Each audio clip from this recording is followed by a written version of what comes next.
मेरा नाम निवेदिता है और पिछले पार्ट में आपने देखा कि किस तरह मुझे अपने मसालों का बिज़नेस आगे बढ़ाना था।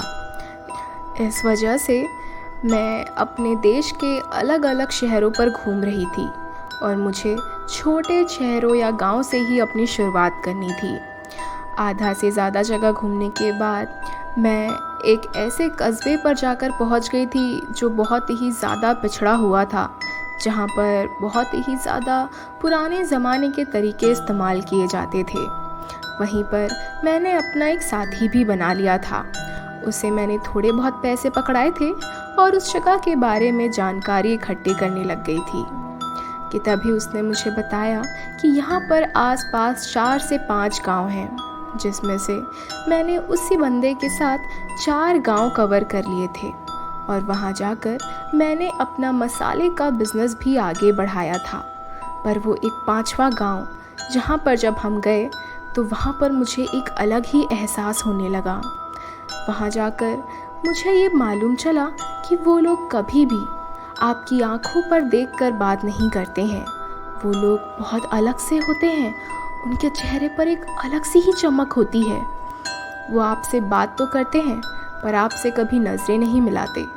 वो देखते कहीं और हैं और बात आपसे करते हैं।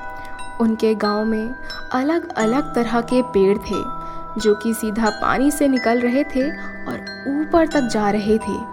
वो ऊपर जाकर इतने घने थे कि उस गांव में सूरज की एक किरणें तक नहीं पड़ रही थी। जैसे ही हम उस गांव के मुखिया से मिले तब उसने हमें चाय बनाकर पिलाई और वो हमसे हमारे बिज़नेस के बारे में पूछने लगा, जिस पर मैं उसके गांव को लेकर बहुत ज़्यादा क्यूरियस थी और मैं उसके गांव के बारे में ही उससे पूछ रही थी। थोड़ी देर तक वो बहुत हंसते हुए मुझे जवाब दे रहा था, पर जैसे ही मैंने उससे पूछा कि आप लोग आखिर करते क्या हैं, जो आपकी लाइफस्टाइल और आपका ये गांव बिल्कुल ही अलग है, आप लोग बहुत अमीर लगते हैं। ये सवाल सुनते ही मानो जैसे उसका रवैया मेरी प्रति पूरी तरह से बदल गया हो। वह मुझे गुस्से से घूर रहा था और उसने मुझसे कहा कि तुम अपने बिज़नेस के बारे में बात करने आई हो तो उसी से रिलेटेड बात करो, ज़्यादा पर्सनल क्वेश्चन पूछने की ज़रूरत नहीं है। वैसे भी वहाँ पर मुझे अपना बिज़नेस बढ़ाना था, इसलिए मैं उस आदमी को नाराज़ नहीं करना चाहती थी। मैंने उसके बाद उससे अपने बिज़नेस के बारे में बातें करनी शुरू कर दी। मैंने उसे बताया कि किस तरह से मेरा एक मसालों का बिज़नेस है और मैं उसे यहाँ पर सेटअप करना चाहती हूँ। शुरुआत में वो मुझे साफ साफ मना कर रहा था, पर मैं भी उस पर पूरा ज़ोर लगा रही थी। मैंने उससे कहा कि आपको मैं स्पेशल डिस्काउंट दूंगी और बहुत सारे ऑफ़र्स भी दूंगी। आप लोगों को मेरे मसाले बहुत पसंद आएंगे। बहुत ज़्यादा देर तक उससे तू मैं करने के बाद फाइनली वो मेरी बात मान गया। उसने मुझसे कहा कि ठीक है, तुम मुझे अपने सैंपल्स पास ही के गांव में लाकर छोड़ देना, वहाँ पर मैं अपने किसी आदमी को भिजवा कर इस गांव में ले आऊँगा अपने मसालों को। तब मैंने उससे कहा कि मैं आपके गांव पर एक सप्लाई चेन बनाना चाहती हूँ, इस वजह से मैं चाहती हूँ कि मेरा सामान डायरेक्ट यहीं पर ही आए। तब वो एकदम से भड़क उठा और उसने मुझसे कहा कि नहीं, तुम इस गांव पर आ गई हो वही बहुत है, अभी आ गई हो, दोबारा कभी नहीं आओगी और तुम्हारे अलावा इस गांव में और कोई भी नहीं आना चाहिए। उसका ये अजीब सा बिहेवियर मुझे कुछ ठीक नहीं लग रहा था। तब मैंने उस पर ज़्यादा ज़ोर नहीं लगाया। मैंने उससे कहा कि ठीक है, जैसा आपको ठीक लगे, मैं अपने कुछ सैंपल्स पास ही के गांव में भिजवा दूंगी। इसके बाद जैसे ही मैं और मेरा साथी वहाँ से जाने के लिए उठने लगे तब उस आदमी ने हमसे कुछ कहा।